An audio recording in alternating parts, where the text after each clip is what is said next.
Hello everyone, আজি আপোনালোকৰ বাবে লৈ আহিছো টেস্টি শুকান মাছৰ ৰেচিপি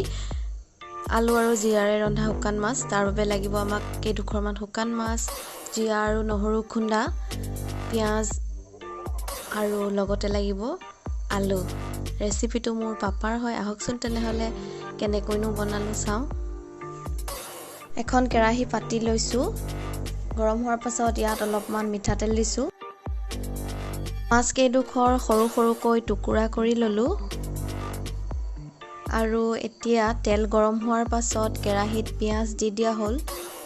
1 মিনিট মান সময় পিয়াজ ভজাৰ পাছত ইয়াত টুকুৰা কৰি ৰখা মাছখিনিও দিয়া হল 3 মিনিট মান সময় এনেদৰে ভাজি ললো আৰু তাৰ পাছত জিৰা আৰু নহৰু খুন্দি থোৱাখিনিও দিয়া হল অলপ ৰাফকৈ খুন্দি লৈছো আপোনালোকে ইচ্ছা কৰিলে জিৰা কুটাকেও দিব পাৰে নহৰুতকৈ জিৰাৰ পৰিমাণ সৰহকৈ দিব 3 মিনিট মান সময় ভজাৰ পাছত এতিয়া ইয়াত অলপমান হালধি দি দিছো আৰু লগতে সোৱাদ অনুসৰি অলপমান নিমখো দি দিছো এটা কথা প্ৰথমতে মই ক'বলৈ পাহৰিলো শুকান মাছখিনি 7 মিনিট মান সময় গৰম পানীত সিজাই লৈছো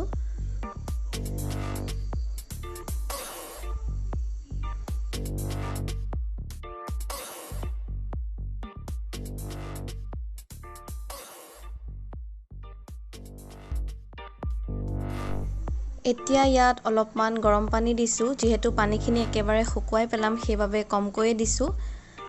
পানীও শুকাব আৰু লগতে আলু সিজি যাব পানী নুশুকোৱালৈকে এইখিনি আকৌ লৰাই নাথাকো সেইভাবে এতিয়া সেই সময়কণ ঢাকনিৰে ঢাকি ৰাখিছো আৰু এয়া লাহে লাহে উতলি পানী আটাইবোৰ শুকাই গল আৰু আলু সিজিলে আলু আৰু জিৰাৰে ৰন্ধা শুকান মাছ খাবৰ বাবে সাজু হৈ গল আশা কৰো আজিৰ এই ভিডিঅ'টি চাই আপোনালোকে ভাল পালে আৰু যদি ভাল পালে লাইক শেয়াৰ আৰু কমেন্ট কৰিবলৈ নাপাহৰিব মোৰ চেনেলটো যদি এতিয়ালৈকে সাবস্ক্ৰাইব কৰা নাই সাবস্ক্ৰাইব কৰি বেল আইকনটি হিট কৰিব আকৌ আহিম আন এটি নতুন ভিডিঅ'ৰ সৈতে আজিলৈ আহোতেনে ধন্যবাদ